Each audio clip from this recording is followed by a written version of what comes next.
Everyone, అందరికీ good morning, అందరికీ happy Monday. అందరు ఎలా ఉన్నారు? బాగున్నారా? నేను కూడా చాలా బాగున్నాను. మీరు కూడా బాగుండాలి అనుకుంటున్నాను. మళ్ళీ కొంచెం లాంగ్ వీడియో పెట్టాక చాలా డేస్ అయిపోతుంది. ఈ రోజు అయితే మళ్ళీ లాంగ్ వీడియోతోనైతే మీ ముందుకు వచ్చేసాను.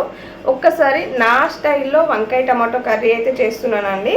కొన్ని ఆ వంకాయలు, కొన్ని ఈ వంకాయలు ఉన్నాయి, అంటే ఎక్కువ లేవు, అందుకే రెండు కలిపి చేస్తున్నాను. ఎట్లా చేసుకున్నా బాగానే ఉంటుంది. ఈ వంకాయ టమాటో కర్రీ అయితే ఒక్కసారి నా స్టైల్లో చూడండి. సింపుల్గా ఉంటుంది, చాలా బాగుంటుంది. ఒకసారి అయితే చూపిస్తా చూడండి ప్రాసెస్ అయితే. ఇప్పుడు వీటిని అయితే మనమైతే ఒక గిన్నెలో సాల్ట్ వాటర్లో అయితే వేసేసుకుందాం కడిగేసుకొని. ఎందుకంటే సాల్ట్ వాటర్లో వేయకుంటే మాత్రము వక్కలన్నీ నల్లగా పడిపోయి చేదు వస్తుంది. అందుకోసమే ఉప్పు నీళ్ళలో వేసేసుకుంటే కలర్ మారదు, కొంచెం అది ఏమంటే చేంజ్ కూడా కాదు. లేదు అంటే నార్మల్గా వేసుకుంటే బ్లాక్ అయిపోతే వంకాయలు అనేది చేదు వస్తాయి. ఒకసారి ప్రాసెస్ అయితే చూపిస్తా చూడండి. ఇదిగోండి, సారీ కనిపిస్తుంది. ఇదిగోండి వంకాయలను అయితే ఇలా 4 వక్కలు అయితే కట్ చేసుకోండి. మీకు ఏ సైజు కావాలంటే ఆ సైజు అయితే కట్ చేసుకోవచ్చు. ఇంకా కొంచెం సన్నమా దొడ్డ ఏ రకం అయితే వంకాయ అయితే మనకు ఆల్మోస్ట్ తొందరనే ఉడికిపోతుంది కదా, ఈ రకంగానైతే కట్ చేసేసుకోండి. అన్ని వక్కలు ఇలానే కట్ చేసేసుకోవాలి.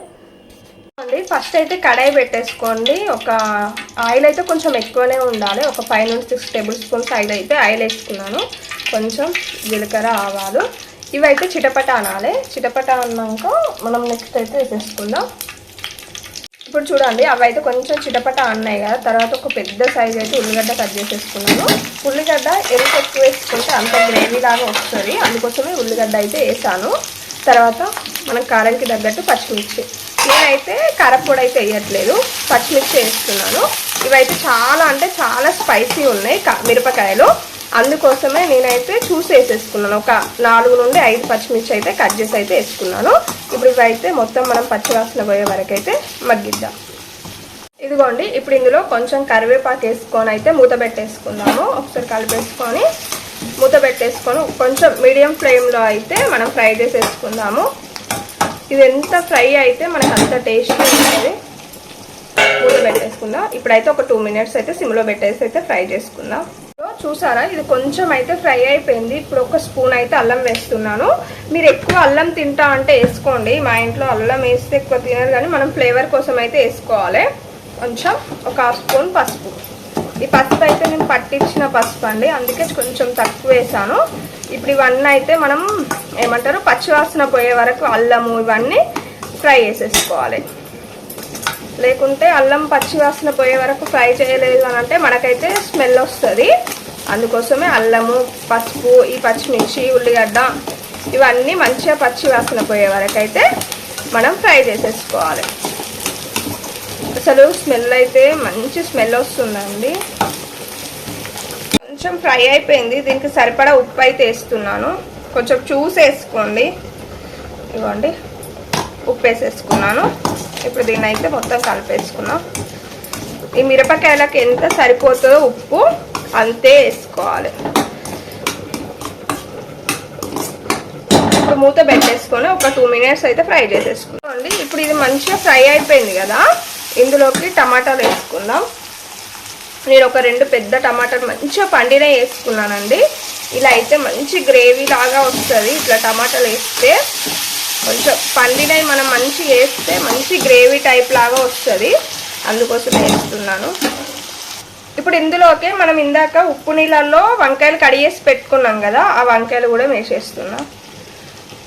ఇగో వంకాయలు అలా ఉప్పు నీళ్ళలో కట్ చేసి పెట్టేసుకుంటే బ్లాక్ కావు, మనం కట్ చేసినప్పుడు ఉన్నట్టే ఉంటాయి.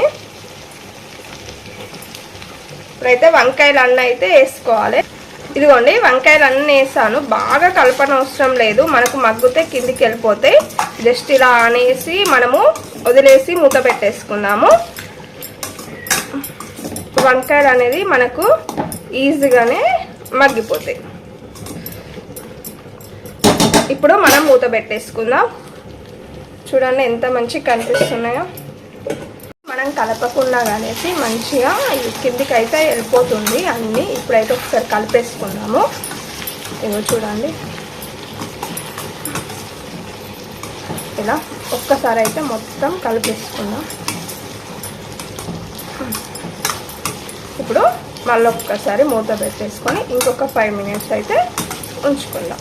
ఇక మన కర్రీ దగ్గరికి వచ్చేస్తుంది. ఇంకో 5 మినిట్స్ అయితే ఇందులోకి అయితే సాంబార్ పౌడర్ వేసుకుందాం. సాంబార్ పౌడర్ వేసుకుంటే మంచి టేస్ట్ వస్తుందండి. ఫ్లేవర్ కానీ టేస్ట్ కానీ చాలా బాగుంటుంది. కొంచెం సాంబార్ పౌడర్ వేసేసుకో. అలాగే కొబ్బరి పొడి మీ ఇష్టం అండి, పచ్చి కొబ్బరి అయినా వేసుకోవచ్చు. ఏది వేసుకున్నా చాలా మంచి టేస్ట్ ఉంటుంది. ఆల్మోస్ట్ మన కర్రీ అయిపోయింది కాబట్టి నేను సాంబార్ పౌడర్ను కొబ్బరి పొడి వేసుకున్నాం. చూసారా, మనం కొబ్బరి పొడి వేయంగానే ఎంత మంచి గ్రేవీ లాగా వచ్చేసిందో. ఇప్పుడు ఇంకొక 2 minutes ఉంచేసుకుంటే మనకు ఆల్మోస్ట్ కర్రీ అనేది అయితే రెడీ అయిపోతుంది. ఇంకొక 2 minutes ఉంచుకుందాం. ఇదిగోండి చూడండి, ఆల్మోస్ట్ మన కర్రీ అయితే అయిపోయింది. మనం కొబ్బరి పొడి, టమాటో, ఉల్లిగడ్డ ఇవన్నీ ఎక్కువ వేసాం కాబట్టి ఇలా గ్రేవీ లాగా వచ్చేసింది. ఇదిగోండి చూడండి, మనకు వంకాయ కూడా ఎంత సాఫ్ట్గా ఉడికిపోయిందో. మనం ఇప్పుడైతే స్టవ్ అయితే బంద్ చేసుకొని వేరే గిన్నెలోకి అయితే తీసేసుకుందాం. వీడియో మాత్రం పక్కా చూసి అయితే కర్రీ అయితే ట్రై చేయండి, మర్చిపోవద్దు. చూడండి ఎంత బాగుందో, చూస్తుంటేనే నోరు ఊరిపోతుంది కదా.